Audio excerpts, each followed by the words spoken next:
Kita lari ke politik ya Bang, Kang. Dengan oke, Bang Dewa sebagai magister administrasi publik nih. Pesimis sih. dijawab ya gimana Bang tuh Bang? Pesimis sebagai lifestyle untuk kebijakan publik ada gak optimistiknya sedikit aja gitu Bang dari pandangan Bang Dewa sendiri?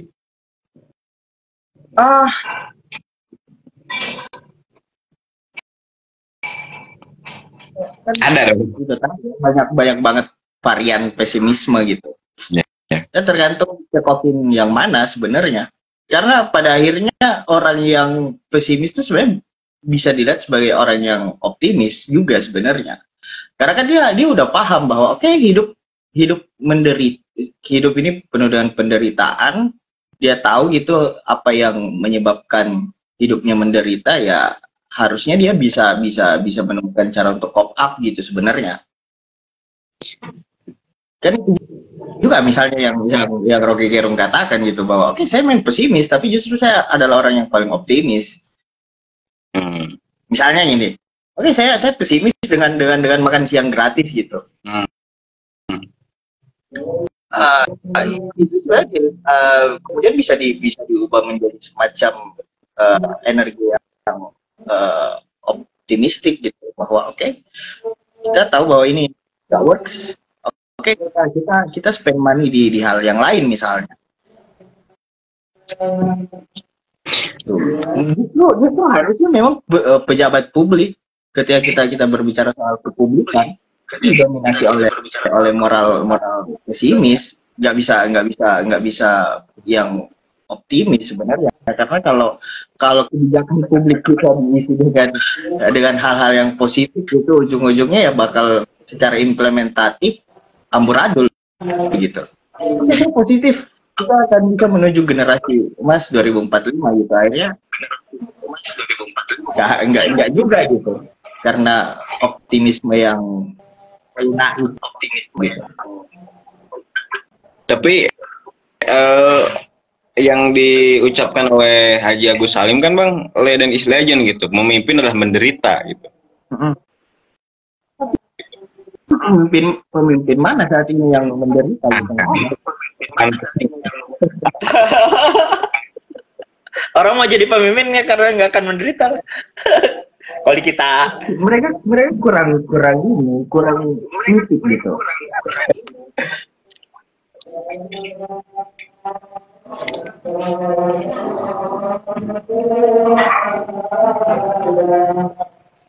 Waktu itu saya pernah menanyakan ke Bang Dewa, Kang Sarip.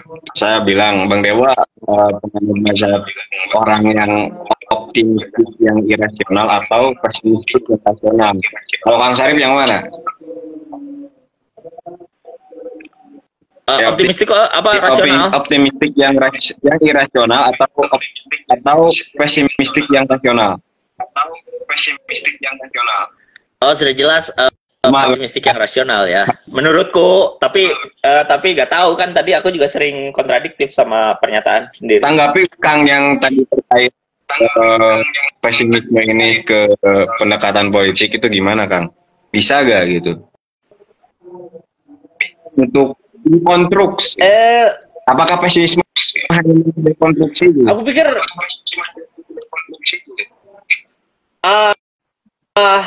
ini menarik karena aku baru kepikiran mungkin pesimisme itu juga sangat individual ya. Dalam arti tertentu dia nggak bisa mungkin belum tentu bisa menjadi satu cara pandang publik gitu loh. Tetapi hanya berupa percikan-percikan yang kemudian seolah-olah bertentangan dengan kebijakan publik yang seharusnya lebih baik, walaupun lebih baik itu nggak jelas ya, lebih apa gitu. Cuman apa ya, aku tuh sempat aku nggak tahu apakah Rongsier benar-benar ngomong ini apa enggak, tapi aku sempat ngobrol sama Romo Setio dulu, promotorku ya, mantan promotorku. Jadi kalau politik itu memang ya yang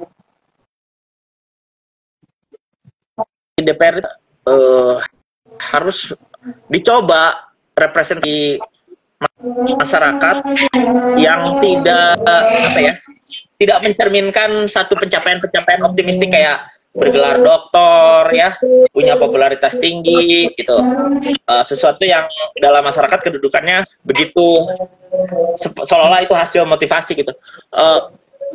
Cobalah kali-kali yang di DPR itu ya, ini bukan merendahkan profesi tertentu, tapi ya cobalah tukang nasi uduk gitu ya, tukang kupat tahu gitu ya, tukang surabi atau apalah, itu bisa karena bisa jadi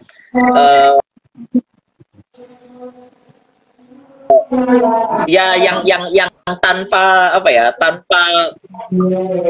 rasional irasional ya, tanpa kemampuan deliberatif itulah justru yang dekat sama hati nurani publik lah, kira-kira gitu. Gitu kayak misalnya tukang nasi uduk sesederhana ya, pokoknya makan gratis setiap hari, bukan makan siang gratis ya, pokoknya setiap orang dapat makan gratis setiap hari gitu ya. Sesederhana itu, tidak perlu retorika, tidak perlu diskusi yang deliberatif, yang penting to the point aja gitu loh. Aku pikir politik mungkin bisa dijalankan seperti itu ya, gaya pesimistiknya lah. Meskipun politik menurutku pada hakikatnya itu ya optimistik, motivasional, karena selalu punya kepentingan ke depan terhadap publik. Kira-kira begitu, Farma.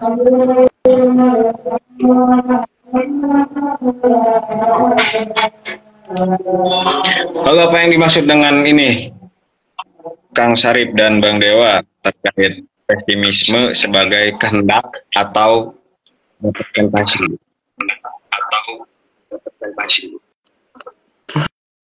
Sok Dewa dulu membaca Schopenhauer, aku mah nggak terlalu baca Wikipedia aja. Apakah pesimisme sebagai kehendak dan representasi atau gimana, Bang? Kehendak apa? Apakah pesimisme sebagai kehendak dan representasi?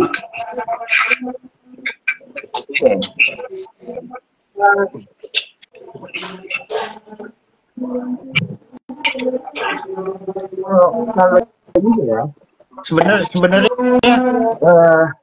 kalau aku ngelihatnya pesimisme tuh nggak bisa dilihat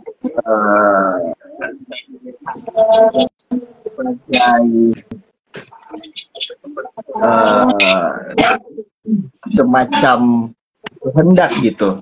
Justru dia sebenarnya lebih ke arah representasi kita akan pengalaman yang pahit gitu, cara kita dealing dengan hal yang paling natural dalam hidup kita gitu. Dan dampak dari pesimisme itulah yang kemudian menjadi kehendak sebenarnya.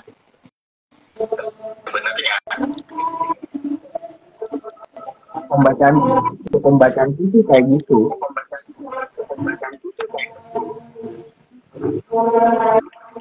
Ya, aku ada jawaban sih, Farmus.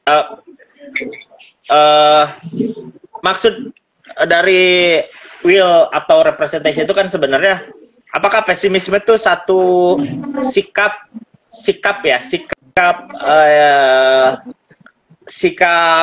yang apa ya, kayak jadi tidak perlu jadi isme gitu loh. Itu mah hanya satu letupan gitu ya, hanya satu keinginan, kepengen gitu. Nah, kalau jadi isme kan itu mungkin bahasa keren filsafatnya ya representasi. Jadi kayak itu adalah satu representasi dari sistem berpikir, representasi dari gagasan yang lebih besar gitu. Apakah sikap pesimis itu bisa jadi isme gitu ya kira-kira? Nah, itu menurutku pertanyaan yang harus disisakan. Apakah sikap pesimis itu kayak ya pas lagi pesimis, ya pas lagi enggak, atau memang ada satu pegangan hidup seperti kita menjadi seorang Marxis, seorang liberalis gitu ya. Dan seorang pesimis itu apakah jadi satu representasi, satu gagasan gitu loh. jadi dibekukan lah kira-kira ya. Apakah kita mau melihat pesimisme sebagai satu gagasan yang bergerak gitu, atau mau dibekukan sebagai sebuah sistem lah, kira-kira gitu ya. Aku melihat pertanyaan itu lebih ke arah sana.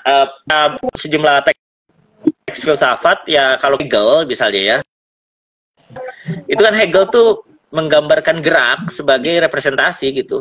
Jadi kalau kita baca Hegel tuh ngomongin tesis, antitesis, sintesis, becoming, being, Aufhebung, itu apa? Nah, itu semua membicarakan gerak, tetapi kita tidak merasakannya ya. Kita sedang membaca representasi tentang gerak. Nah, itu yang kemudian menjadi kritik Nietzsche terhadap geng representasionalisme ini. Nah, tetapi kelihatannya pertanyaan itu mengarah pada apakah kita tuh mau melihat pesimisme sebagai gairah tersendiri gitu loh. Jadi kalau baca Nietzsche ya, saya yakin Farmus dan Dewa sudah baca Nietzsche, tapi ya seperti biasa kita membaca Nietzsche ya, ada yang paham ada yang enggak. Karena poinnya bukan paham atau enggak, tapi kita merasakan sesuatu atau enggak gitu kan kalau baca Nietzsche kan. Gitu. Ketika kita baca Nietzsche, kita merasakan mual gitu ya, merasakan dada itu dihantam-hantam. Nah, tapi kita sebenarnya nggak ngerti dia tuh ngomong apa. Tuhan telah mati, kita semua telah membunuh, itu apa. Tapi kita merasakan sesuatu dari kata-kata itu. Nah, itulah yang dimaksud will kali ya. Bukan representation. Nietzsche bukan sedang menceritakan gerak, tapi membuat teks yang membuat kita merasakan gerak itu lah, kira-kira gitu ya. Dan itu dianut oleh beberapa pengikut sesudahnya seperti Deleuze ya. Kalau baca Deleuze kan ini ngomong apa gitu ya, tapi nikmat juga sih gitu ya.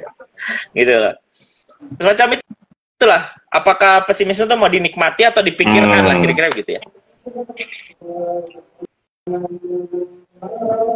Tapi bukannya Albert Camus pernah bilang, Kang, bahwa kalau gak keliru ya, ide bahwa ide filsafat adalah pastilah yang mengecewakan gitu, adalah ide yang kanak-kanakan.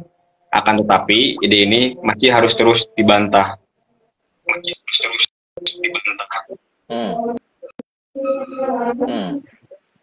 Ya, aku tidak ingat buat kamu gitu, tapi Nietzsche selalu bicara tentang anak-anak yang bagiku sangat menjawab ya bagaimana kita harus melihat pesimisme. Ya sebenarnya aku curiga ya sikap pesimis itu juga kemudian menjadi satu cara untuk membahagiakan diri, untuk resisten, untuk mengisolasi diri, sehingga yang penting itu ya seperti anak-anak ya.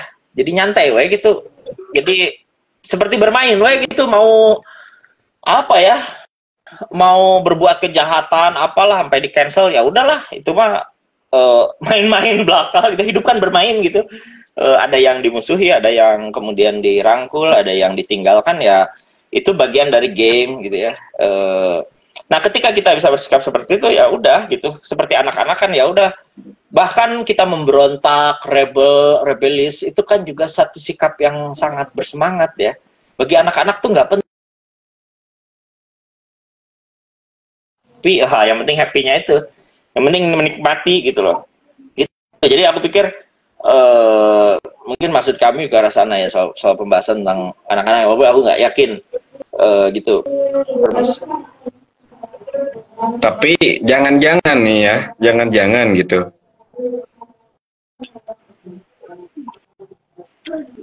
Pesimisme adalah suatu masa depan, bisa gak? Dewa silakan jawab ya. Kalau aku tuh bisa. Masa depan adalah akhir dari kita gitu.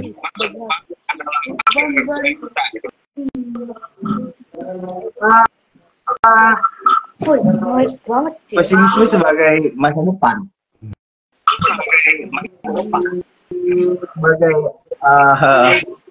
yang tumbuh dalam tradisi Husserl yang membelakangi masa depan, memungkiri masa depan dan menghadap masa lalu gitu sambil berjalan mundur. Dalam DNA kultural orang-orang Husserl itu ada semacam pesimisme semacam itu gitu, bahwa apa yang terjadi di masa lalu mungkin saja akan terjadi di masa depan.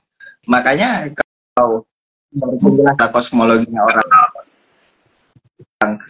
Sulawesi Selatan itu mereka ada untuk menyebut masa depan mereka menyebutnya sebagai Rimonri kalau di buku.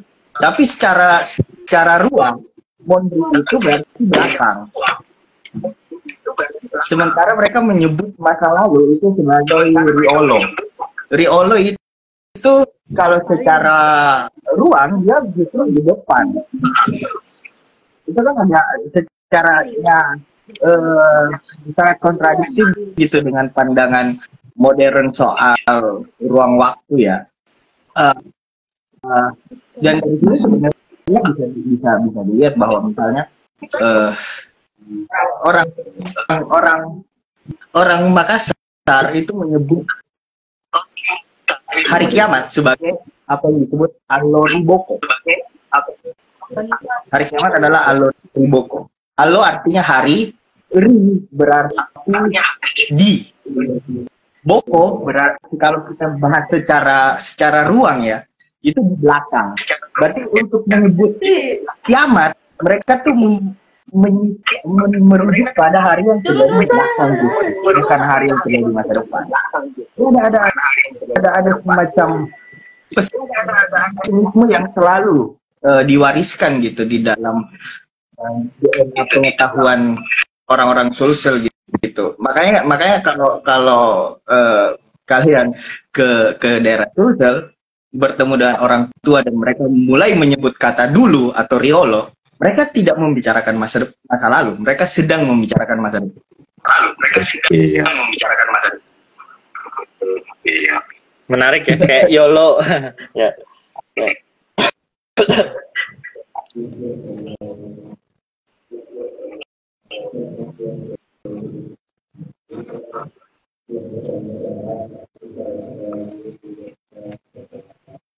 Jadi gimana Kang? Ada tanggapan Kang?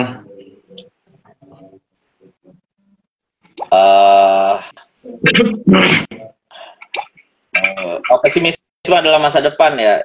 Ya tiap mikirin masa depan udah menurutku kudu pesimis ya. Apalagi kematian adalah satu-satunya masa depan. Aku nggak tahu ya, tapi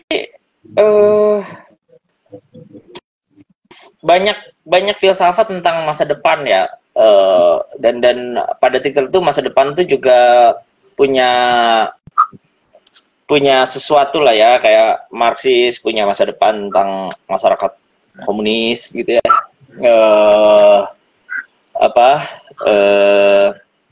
Fukuyama masa depan akhir sejarah sebagai demokrasi liberal gitu. Agama-agama, eskatologi agama sebagai hari kiamat gitu ya, sebagai akhir dari sejarah. Memang tampak untuk kita itu bisa sampai, untuk bisa membayangkan itu tuh ya memang indah ya. Tapi kita juga sekaligus pesimis bahwa setelah itu apa gitu ya. Setelah masyarakat komunis itu apa? Setelah masuk surga terus apa? Dan itu mesti disikapi secara pesimis buatku ya. Kayak dari dulu tuh aku nggak pernah bahagia ya membayangkan surga ya. Kayak senang terus loh. Senang tuh kan mengerikan ya. Kayak semuanya boleh. Kayak malah serem gitu ya. Jadi aku kayak pesimis. Bahkan konsep surga pun kayak, harus disikapi secara pesimis karena nanti apa ya? Jadi agak absurd gitu loh. Karena dengan apa ya? Dengan harapan yang terlalu kita sikapi secara optimistik, sebenarnya kita lupa ya bahwa harapan itu kalau tercapai ya udah sih akan menjauh lagi dan membuat kita berharap sesuatu yang baru, dan itu penderitaan ya kalau kata Schopenhauer. Gitu ya, bahkan tanggapanku, Nietzsche pernah bilang mengkritik ke orang-orang pesimis, justru padahal dia pesimis itu Bang, bahwa pesimisme harus bukan hanya menyerah pada perasaan dan depresi dan putus asa, malah harus jadi antitesa gitu. Nietzsche pesimisnya belum bisa terkomprehensi.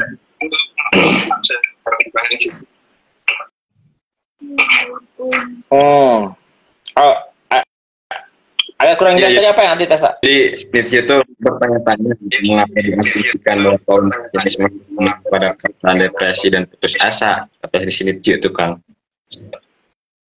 ini bukan salah satu yang negatif. Pesimisme yang ini kan oleh Nietzsche. Bahkan pesimisme itu tidak selalu merupakan tanda kemunduran atau pemasukan dari generasi, naluri yang dan lemah. Dan kenapa nggak ada pesimisme yang kuat, radikal gitu, bahkan kan Nietzsche kalau kita bilang gitu, orang yang sukses itu orang yang sudah mampu menerima takdir secara radikal dan ekstrim gitu. Itu kan bagian apa? Dewa mungkin ada tanggapan. Dewa dulu coba. Nanti aku Kalau tambahin. aku sih ngelihatnya bahwa Nietzsche itu sangat tricky ya untuk dipahami hanya dari satu perkataannya saja gitu. Bayangkan kalau misalnya dia bahkan harus menghilangkan satu bab di dalam salah satu bukunya karena merasa pada akhirnya bahwa ketika dia misalnya memasukkan itu ke buku ya itu akan justru mendekonstruksi keseluruhan bukunya gitu. Itu tuh sangat kontradiktif terkadang. Kadang dia bilang A, terus kemudian dia tiba-tiba ngomong B.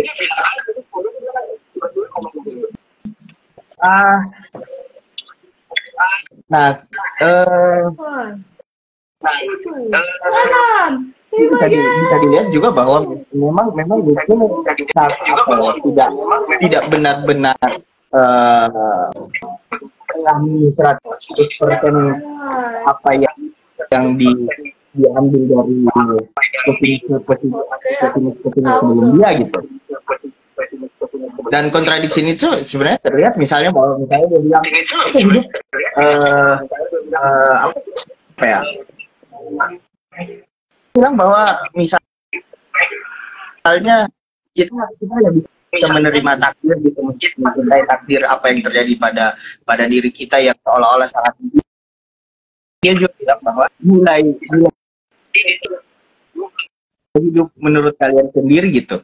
Itu kan sangat kontradiktif sebenarnya. Dan begitulah memang Nietzsche.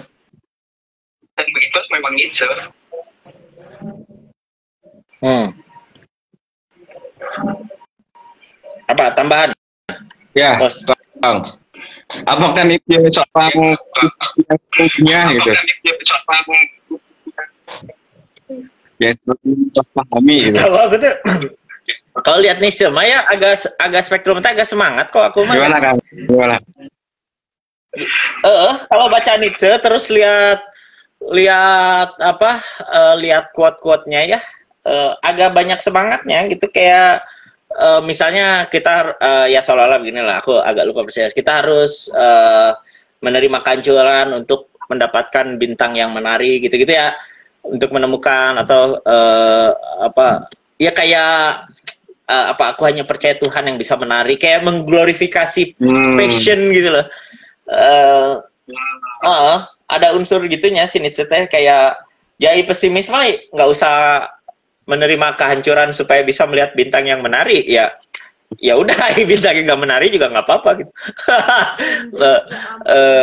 Jadi aku pikir si Nietzsche tuh suka ada tawaran-tawaran kayak setelah Tuhan mati manusia akan hampa 2000 tahun, lalu setelah itu mereka menjadi Ubermensch dan merdeka gitu kan, kayak semangat pisan gitu kalau menurutku ya.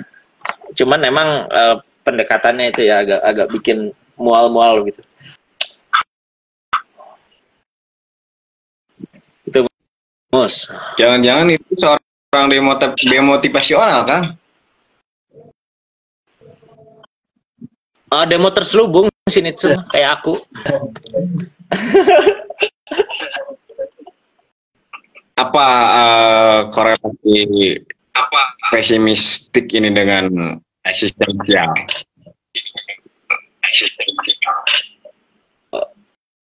Aku dulu ya. Ya itu agak jelas karena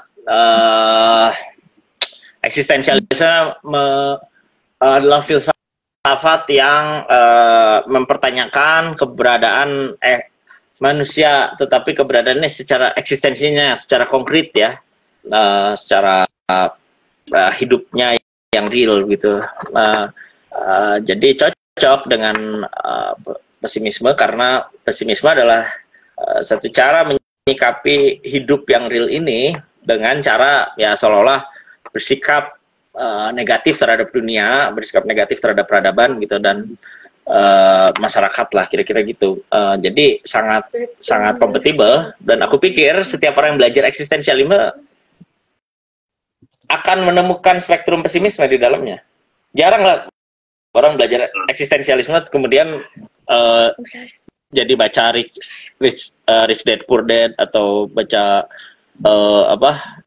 ya susah lah mengkompatibelkan eksistensialisme sama motivasi gitu ya sebenarnya gitu. Jadi jarang lah orang baca Albert Camus iya, baca Robert Kiyosaki iya, dengerin Mary Riana tapi tapi baca Schopenhauer tuh asa kepribadian ganda gitu. Biasanya ya kalau orang baca Schopenhauer ya dia akan dengan sendirinya menjauhi hal yang motivasional. Makanya aku aneh sama orang belajar filsafat tapi motivasional tuh aneh buatku. Asa nggak nyambung gitu belajarnya. Gitu.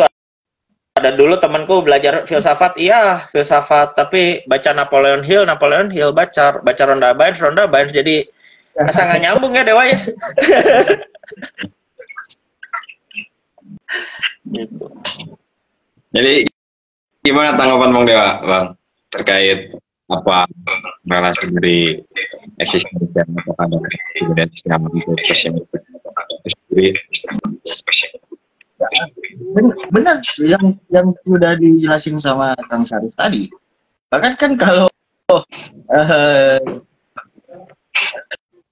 kalau dilihat ya orang kan kadang menyandarkan pandangan soal eksistensi itu pada hal-hal yang positif gitu. Tapi kalau kita baca Sartre justru alasan eksistensi kita itu sesuatu yang justru sangat pesimis. Terutama dengan anggapannya bahwa eksistensi orang lain akan membatasi eksistensi kita gitu. Itu kan hal yang pesimis sebenarnya, yang bukan soal kita bisa hidup secara kolektif dan sebagainya gitu lah.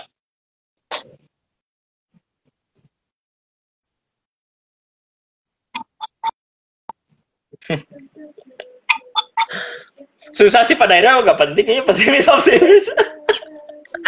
Bingung ya. Apa ya, kayak ada yang begitu pesimis sampai society pun males gitu sama society juga, kayak apa sih gitu, kayak nggak percaya society juga ada gitu. Tapi kan itu spektrumnya jadi anarko individualis juga, jadi kayak ada semangat tingginya juga gitu. Gitu.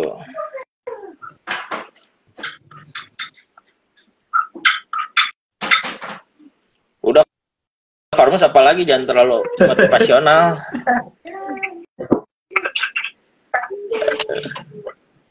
Bahas pesimisme tapi semangat bahasnya teh. Ya.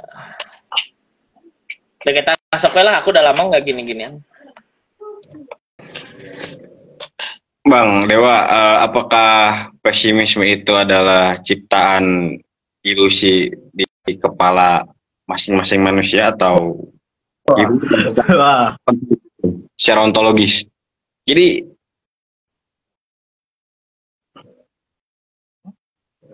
apakah pesimisme itu adalah pengaburan dari realitas itu sendiri atau bagaimana, Bang? Atau emang pesimisme itu adalah untuk dibentuk, diciptakan sebagai suatu wacana estetika aja gitu, Bang? Nah itu pertanyaan yang menarik tuh.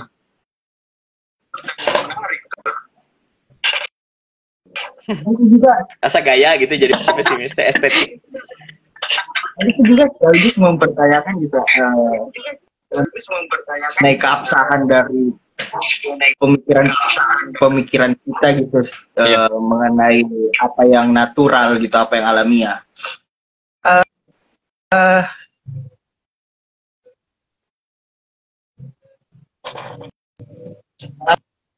Saya itu akan jadi semacam pertanyaan yang sangat sulit untuk dijawab sih sebenarnya. Selain dengan menciptakan jawaban-jawaban yang hanya sifatnya spekulatif gitu. Oke. Terutama mengingat ini ya, bahwa klaim-klaim kayak Schopenhauer gitu mengatakan bahwa pesimisme adalah cara dealing dengan hakikat hidup gitu. Dan Schopenhauer mulai dari itu, dari filsafat Schopenhauer itu tadi bahwa hidup ini penuh dengan penderitaan. Nah, pertanyaan kan dari mana kita tahu bahwa hidup itu benar-benar menderita gitu? Ya, sama seperti apa yang dilakukan Albert Camus gitu, dengan mempertanyakan ulang soal mitosnya Sisyphus, ya kan kayak gitu tuh.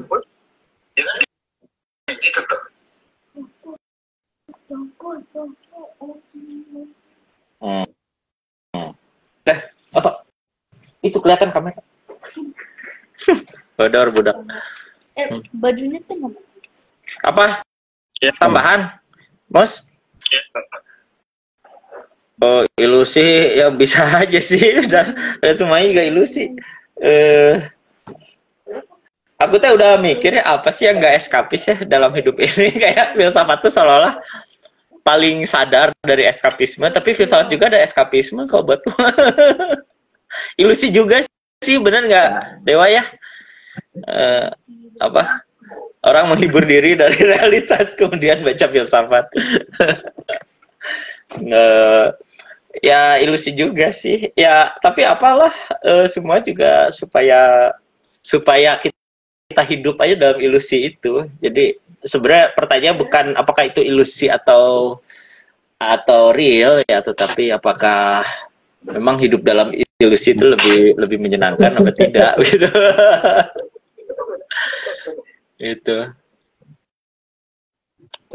Itu jangan-jangan Bang Dewa pesimis akan hadir nanti di suatu peradaban, bahkan di kebudayaan gitu Bang Dewa. Gimana tuh? Sebagai Gimana? Jangan pesimisme akan hadir gitu di suatu peradaban dan melahirkan di suatu kebudayaan. Akan melahirkan apa? peradaban baru dan menciptakan suatu kebudayaan yang baru juga gitu.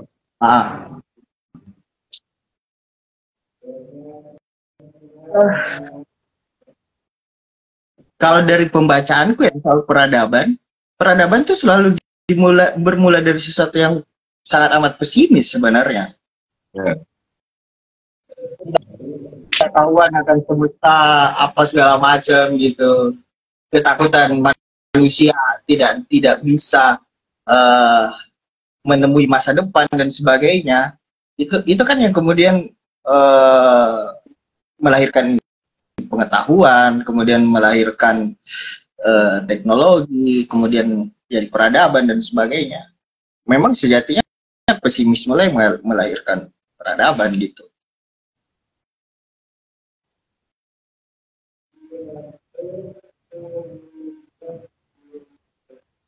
Dan kalau juga kayak membahas soal itu. Bahwa misalnya pertanyaan-pertanyaan yang tidak dijawab, yang belum terjawab oleh filsuf di era-era sebelumnya akan bisa dijawab ke depan oleh filsuf-filsuf selanjutnya gitu. Makanya kan ya itu tadi Nietzsche pesimis tapi nggak pesimis banget gitu, dia kemana gitu.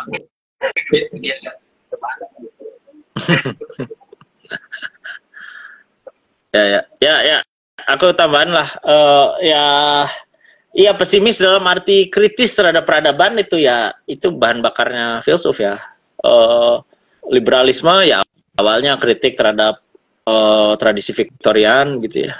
Hmm, Marxisme ya terhadap kapitalisme, ya eh, Hegel juga kan sebenarnya niatnya apa ya, memperbaiki situasi revolusi industri gitu kan sebenarnya.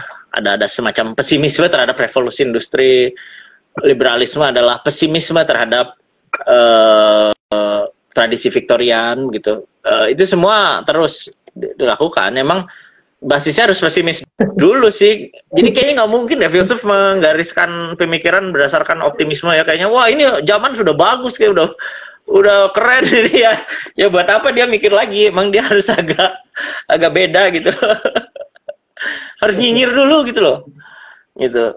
Dan filsuf ya bahan bakarnya ya sikap pesimis itu. Tetapi ada yang kemudian menuliskannya dengan kritik saja, ada menuliskannya dengan tambahan harapan gitu ya, tambahan semangat, ada yang menuliskan secara radikal sehingga kita tergoncang pikirannya gitu ya. Tapi rata-rata memang harus begitu pada awalnya.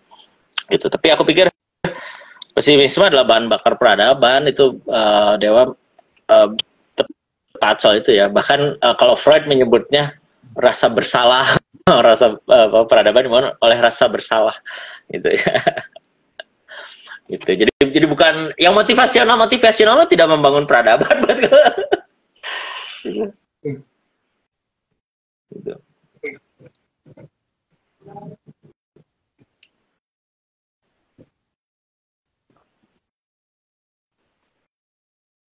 Tuh ada yang nanya apa tuh?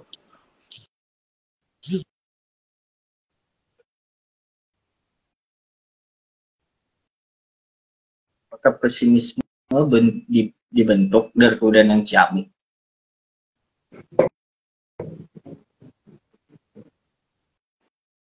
Wah, agak susah ya. Ciamik itu apa? Apa ya ciamik itu?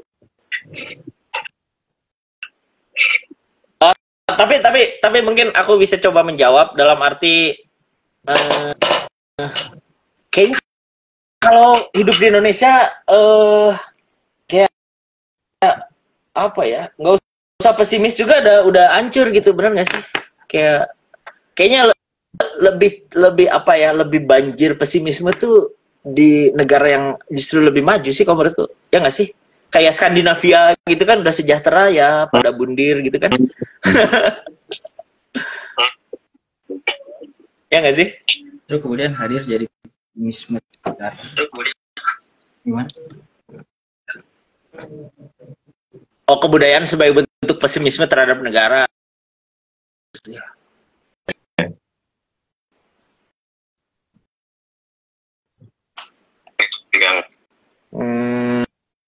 Kebudayaan hadir bisa juga ya kan kebudayaan teh ini ya, ada unsur identitas, diferensiasi gitu ya, sehingga memang negara tuh biasanya ada usaha untuk memayungkan ya kebudayaan ya menjadi kebudayaan nasional. Itu ada aneh sebenarnya. Kebudayaan sebagai identitas nasional itu kan usaha menyambungkan antara kultur dan geopolitik ya.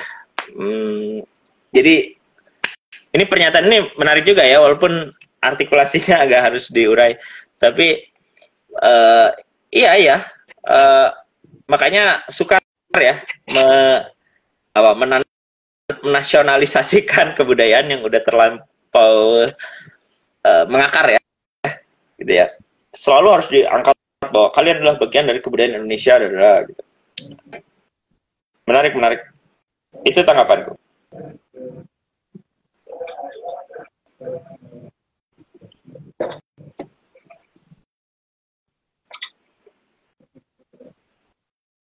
Oh, Dewa, ada tanggapan? Kebudayaan justru hadir dalam realitas sosial, jadi wajib pesimisme.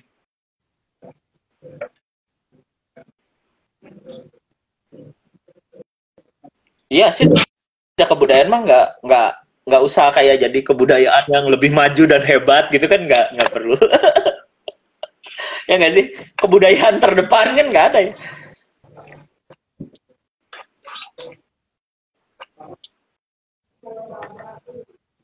Yang ini yang pertama, kalau ciamik diartikan sebagai kebudayaan yang gede ya, yang bukan yang gede juga sih, yang apa ya, agak sulit sih menilai besar enggaknya suatu peradaban. Tapi anggap aja lah, dianggap sebagai sesuatu yang maju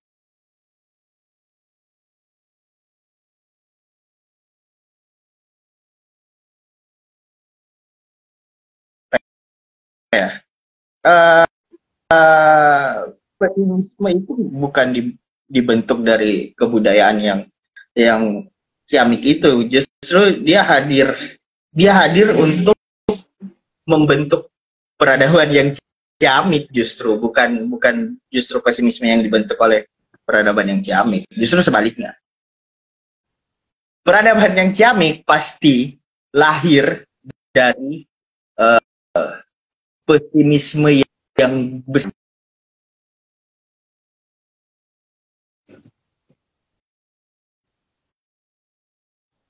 Itu sih menurutku.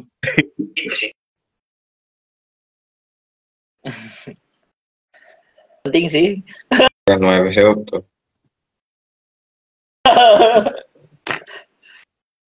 Filsafat juga nggak penting.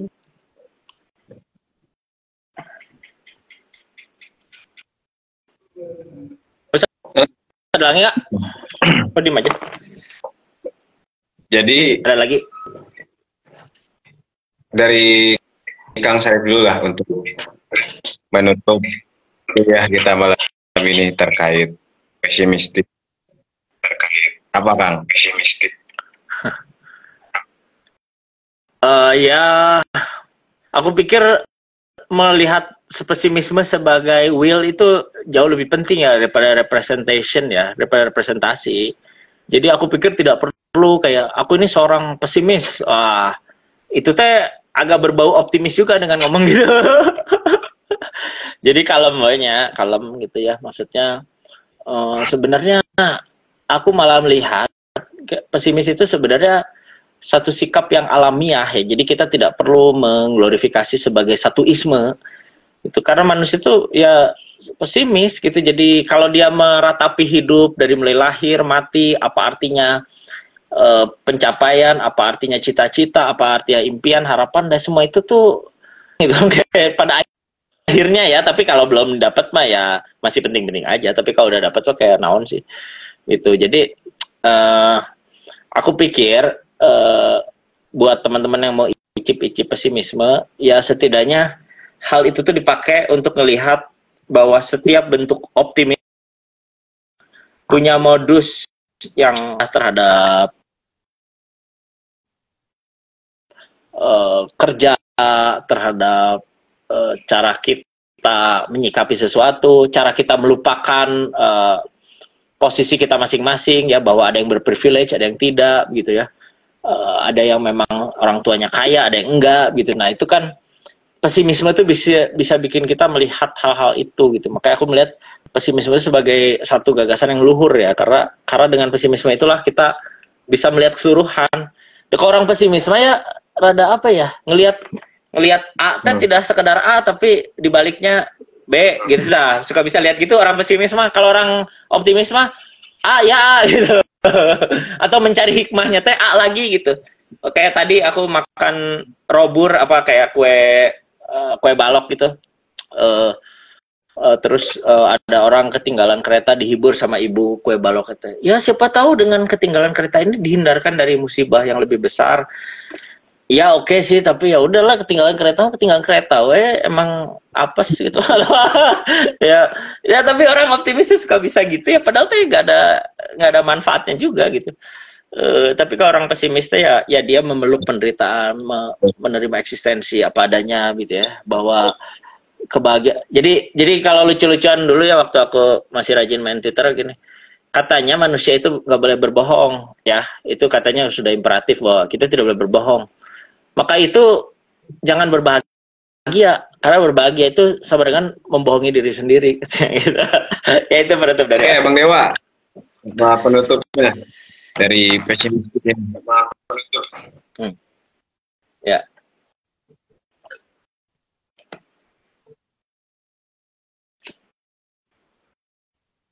Dewa. Kata penutup Oke. Bang, untuk malam Penutup, Mas. minggu yang bukan malam minggu. Eh, aku ingat sama satu lelucon andalannya Zizek. Oke. Jadi dia selalu dia ngomong gini, kalau ada temennya atau orang yang ketemu sama dia terus di ujung terowongan itu akan ada cahaya gitu lah. Dan bilang oke, tapi itu bukan harapan, itu adalah kereta yang menabrak kita. Gitu. Nah, aku juga ingat sama lagunya Nine Inch Nails yang kemudian di cover sama Johnny Cash. Coil. Oh, bukan. Yang judulnya Hurt. Gitu. Jadi di liriknya dia ngomong, hurt myself today to see if I still feel. Jadi dia nyakitin dirinya hanya untuk ya ngelihat apakah dia masih bisa ngerasa gitu, masih bisa hidup. I focus on the pain, the only thing that's real. Kemudian dia ngomong, and you could have it all. My empire of dirt. I will let you down. I will make you hurt. If I could start again a million miles away, I will keep myself. I will find a way. Jadi ya sama kayak Amor Fatinya Nietzsche gitu. Pada akhirnya. Pertanyaannya adalah hidup dan kemalangannya semua berulang dengan rentetan yang sama kebahagiaan dan lain-lain berulang. Apa yang akan kamu lakukan gitu? Apakah kamu akan kabur atau memilih untuk memeluk kesedihan itu gitu? Itu sih dari saya. Oke. Sebelum tutup, aku mohon izin untuk klien-klien abang hampir sahabat saya. Izin nanti kami upload di YouTube yang editor bang. Saya upload di. Silakan. Oke. Sekian, selamat malam. Terima kasih, abang-abang. Terima kasih. Terima kasih Farmos, terima kasih Dewa.